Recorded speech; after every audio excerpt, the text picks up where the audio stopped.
계속해서 본문의 관용, generosity를 중심으로 말씀을 전하겠습니다. 관용으로 번역된 헬라어는 long suffering, 오래 참다의 뜻도 있습니다. 로마서 9장, 오래 참으심으로 관용하시고, 오래 참을 수 있으니까 관용하는 거고 관용하니까 오래 참는 겁니다. 베드로가 예수님에게 형제를 몇 번이나 용서하면 되느냐, 7번까지 용서하고 그 다음부터는 용서 안 해도 되느냐를 묻습니다. 7번 용서도 관용이고 오래 참는 거죠. 근거는 당시 유대 사회에서는 3번이나 4번 정도까지 참아주고 그 다음부터는 참지 말라라고 랍비들이 가르쳤습니다. 아모스서를 보면 서너 가지 죄, 3가지, 4가지 죄라는 표현이 나옵니다. 그걸 근거로 3번, 4번 정도 용서해주고 같은 죄를 계속 너에게 반복하면 관계를 끊으라고 가르쳤습니다. 사실 3번, 4번 용서하는 것도 관용입니다. 우리는 누가 내게 3번, 4번 잘못할 기회도 안 주죠. 한 번 잘못하면 바로 끊을 수 있습니다. 확대 적용하면 남이 내게 계속 잘못하게 방치하는 것도 사실 잘하는 게 아닙니다. 직장으로 하면 상사가 말을 함부로 하면 오래 참기는 하되 어느 순간에 예의를 갖추고 또 상냥하게 그러나 단호하게 사장님 그렇게 표현하시는 게 제게 힘들어요. 어느 순간은 한번 말하라 라고 또 세상에서도 가르칩니다. 배우자가 무례하게 말을 하면 그렇게 말하지 말아주세요. 완곡하지만 단호하게 말하라 가르칩니다. 자식도 마찬가지입니다. 자식도 부모에게 무례하게 말을 할 때가 있죠. 그러면 엄마 아빠가 내가 그렇게 말하고 행동하는 게 속상하다. 완곡하게라도 말을 해서 자녀의 삶을 단속하라 가르칩니다. 그렇게 베드로가 당시 3번, 4번 용서하라를 넘는 7번까지 용서하면 되느냐라고 예수님에게 묻습니다. 그러자 예수님은 70번씩 7번 용서하라 하셔요. 더 오래 참으라는 거죠. 본문으로 하면 관용하라입니다. 예수님의 강조점은 하나님의 것으로 하라 이에요. 70번씩 7번 참는 분은 결국 하나님이십니다. 사람은 그렇게 못해요. 그렇게 우리는 70번씩 7번 못 참는데 현실에서 어느 한 대상을 향해서는 70번씩 7번을 참습니다. 자식이에요. 자식도 부모에 대해서 오래 참지만 부모가 자식에 대해서 더 오래 참습니다. 사랑으로 바꿔도 마찬가지이에요. 사랑장 고린도 전서 13장을 보면 사랑의 첫 번째 정의를 오래 참고로 이야기를 합니다. 자녀가 부모를 사랑하는 것보다 부모가 자녀를 사랑하는 게 더 큽니다. 그래서 성경에는 부모들아 너희는 자녀를 사랑하라 이런 명령이 없어요. 하나님 명령 안 하셔도 알아서 본성적으로 다 자녀를 사랑합니다. 그에 반해 자녀의 경우는 성경이 명령을 해도 잘 안 됩니다. 부모를 공경하고 순종하라 명령해도 자녀들 불효하고 그러죠. 그래서 부모 자녀가 싸우면 자녀가 늘 이깁니다. 이유는 더 사랑하는 사람이 결국 져줍니다. 그래서 자녀는 부모를 이기게 돼요. 그렇게 부모가 자식에 대해서 오래 참고 부모가 자식을 더 사랑합니다. 대표적인 예가 다윗과 그의 아들 압살롬이에요. 다윗의 아들 압살롬이 왕자의 난을 일으킵니다. 자기가 왕이 되겠다라고 반란을 일으키고 아버지를 죽이고자 군대를 동원을 해요. 초반에는 성공합니다. 그리고 아버지의 부인들과 동침을 합니다. 아버지의 자리에 오르겠다는 거죠. 자식은 능히 부모를 죽일 생각을 합니다. 그에 반해서 다윗은 압살롬이 전쟁 중에 죽을 것을 걱정해서 부하들에게 압살롬을 죽이지 말아달라고 간곡히 부탁을 합니다. 그러나 결국 압살롬이 죽어요. 다윗은 통곡하며 웁니다. 그 말은 자신을 죽이려 했던 아들이지만 용서했다를 말하는 거죠. 그렇게 7번씩 70번씩 7번이라도 오래 참아주는 대상은 현실 세계에서 자식밖에 없습니다. 하나님이 아버지가 되시고 우리가 자녀가 된다도 마찬가지이에요. 하나님이 왜 그렇게 내게 오래 참아주시느냐? 아버지가 되셔서 그렇습니다. 우리를 자녀로 여겨주셔서 그래요.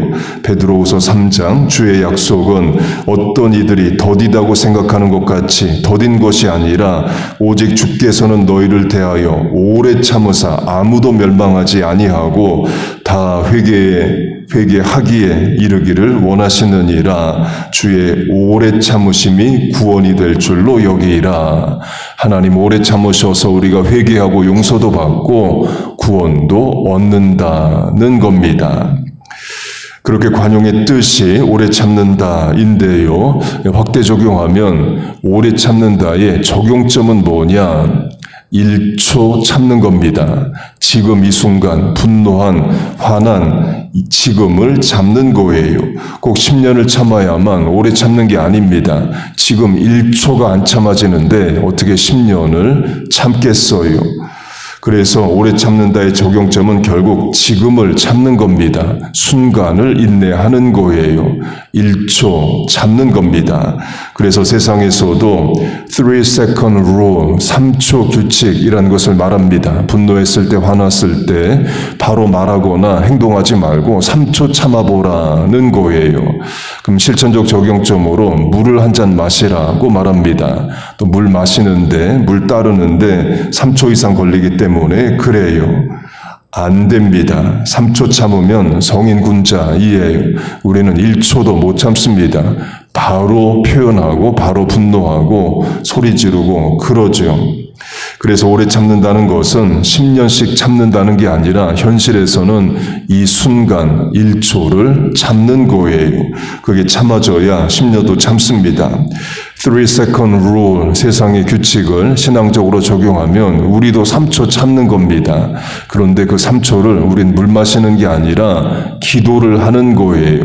3초 안에도 만 가지 판단을 할 수 있습니다. 어떻게 할까? 소리를 지를까? 화를 낼까? 한번 참을까? 많은 생각을 할 수 있죠. 그걸 3초 동안 기도하는 겁니다. 하나님, 이 순간 내가 어떤 판단을 해야 될까요? 기도하고 판단하고 말하는 겁니다. 역시 어렵습니다. 그러니까 노력을 하는 거죠. 오래 참는다를 다른 차원으로 확대 적용하면요, 다윗의 아들 압살롬을 언급했습니다. 아버지를 죽이고자 했던 죄인이고 아버지의 부인과 동침했던 악인입니다. 하나님이 이스라엘의 왕을 정하시는데 그 질서를 깨고 자기가 왕이 되겠다고 했던 죄인이기도 해요. 그 사람에게도 하나님에게도 죄를 짓습니다. 그런데 그런 악인인 죄인인 압살롬도 오래 참는 모습을 보입니다. 강조점은 악인도 목적을 위해서 오래 참는다는 거예요. 압살롬이 잘했다는 게 아니라 악인들도 하물며 오래 참는데 우리가 오래 참지, 우리가 오래 참아야 된다입니다. 압살롬이 2번 오래 참는 모습을 보입니다. 사무엘하 13장을 보면 다윗의 아들 암논이 이복 여동생, 엄마가 다른 여동생 다말을 성폭행합니다. 그 사실을 아버지 다윗이 알게 돼요. 심히 노하니라로 심이라는 부사까지 쓸 정도로 분노합니다. 문제는 다윗이 노하기만 했지 합당한 벌을 주지 않습니다. 왜 그랬는지 모르지만 아버지요 왕인 다윗은 죄에 대해 아무런 조치를 취하지 않아요. 그러자 다말의 오빠인 압살롬이 복수를 계획합니다. 오래 참습니다. 2년 동안 복수를 준비해요. 그것도 성경을 보면 만 2년으로 24개월 복수를 준비합니다. 그리고 압살롬이 암논을 죽입니다. 그러니까 치밀한 사람이죠. 복수를 위해서 2년씩 준비를 합니다. 압살롬이 잘했다는 게 아닙니다. 벌을 줘도 아버지가 줘야지 이복 형제끼리 죽고 죽이는 일은 그 자체가 죄입니다. 그렇게 압살롬이 2년을 기다려 복수하고 도망갑니다. 3년을 이방인의 땅 그 술에 가서 숨어 지내요. 그리고 3년 뒤에 예루살렘에 와서 아버지를 만납니다. 아버지가 용서해 줍니다. 그리고 지금부터가 중요한데요. 그렇게 압살롬이 아버지로부터 용서를 받고 한 일이 뭐냐? 아버지를 죽이고 왕이 되겠다는 반란을 준비합니다. 4년을 준비해요. 4년 만에 압살롬이, 곧 압살롬은 뭘 계획하면 2년, 4년씩 준비합니다. 그러니까 치밀한 사람이죠. 그러니까 초반에는 성공합니다. 암논도 죽이고 반란도 초반에는 성공을 해요.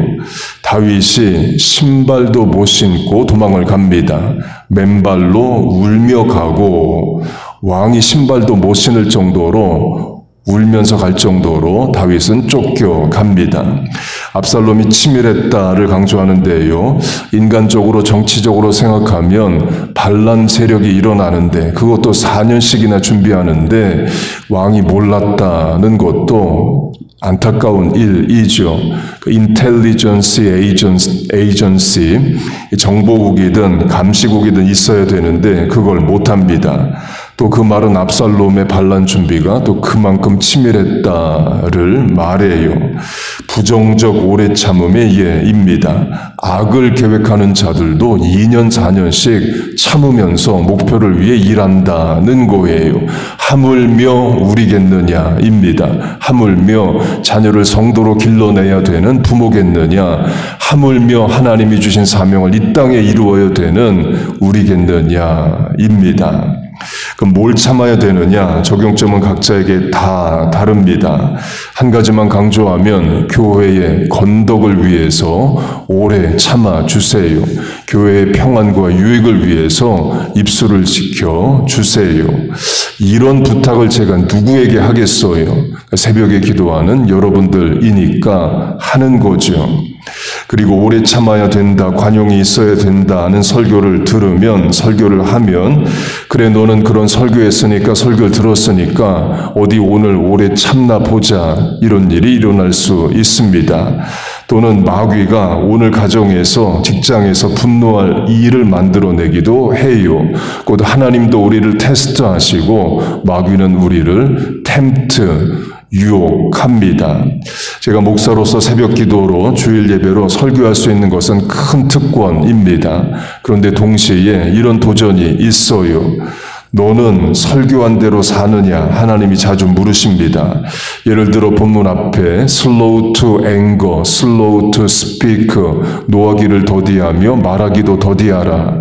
이런 설교를 제가 했으면 그날 그래 너는 노하기를 더디할 수 있느냐의 상황이 일어나기도 합니다.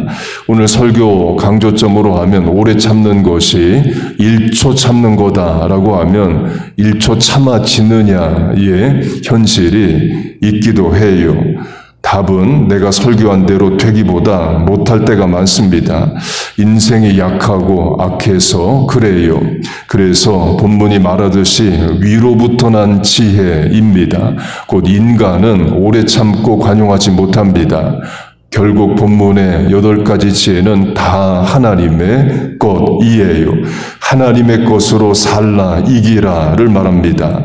하나님께서 그 지혜와 능력을 주시길 축복합니다. 늘 읽은 말씀, 들은 말씀대로 사라지는 능력도 하나님 주시기를 바라요.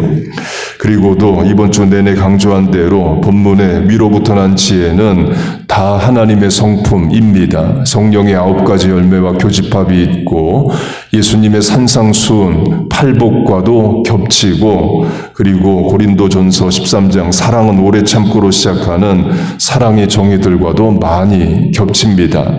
다 하나님의 것들이에요. 곧 하나님의 것으로 하나님의 성품을 본받아 살라를 말합니다. 그렇게 되기를 축복합니다. 하나님께서 우리의 순간순간 신원섭한 언행심사, 입 밖으로 떨어지는 말 한마디, 눈짓 손짓 생각의 단편까지 다 붙잡아 주시고 인도하시기를 바라요. 하나님의 것으로 위로부터 오는 지혜로 살아가는 우리 모두 되시기를 주의 이름으로 축복하고 축원합니다. 아멘. 우리 주여 한번 부르고 주신 말씀 붙잡고 기도하겠습니다. 주여, 하나님 아버지, 오늘도 기도의 자리에 나왔습니다. 살려고 하나님 앞에 나왔습니다. 내 인생 내 힘대로 뜻대로 계획대로 안 되고 못 사는 거 알아. 기분 감정 하나 못 다스리는 연약한 인생인 줄 알아. 하나님을 의지하고 소망합니다. 주여, 우리를 도와주옵소서. 하나님의 것으로 성령의 열매로 살아가게 하여 주옵소서. 관용하게 하시고 오래 참게 하시고 사명 감당하게 하여 주시옵소서. 하나님의 성품이 내 성품 되게 하시고 예수님의 성품이 내 능력 되게 하여 주시옵소서. 그래서 이 험하고 악한 시대에 성도를 자녀로 길러내게 하시고 주신 사명 삶의 자리에서 다 이루어드리게 하여 주옵소서. 나는 못하오니 하나님 동행하시고 늘 함께 하여 주옵소서. 하나님이 아침에도 삶의 무게와 인생의 짐과 계획과 소원을 하나님 앞에 아뢰입니다. 우리를 불쌍히 여기시고 은혜를 주시옵소서. 사람이 할 수 없는 일을 하나님이 행하여 주시옵소서. 인간 부모가 하지 못하는 일을 아버지 하나님께서 행하여 주시옵소서. 내가 새벽을 깨우리로다. 새벽에 내가 너를 도우리라. 나를 간절히 early in the morning, 새벽에 찾는 자가 나를 만날 것이라 하셨사오니 주여, 그 말씀을 붙잡아 이 아침에 나왔습니다. 새벽 기도자의 삶에 은혜와 복을 내려 주시옵소서.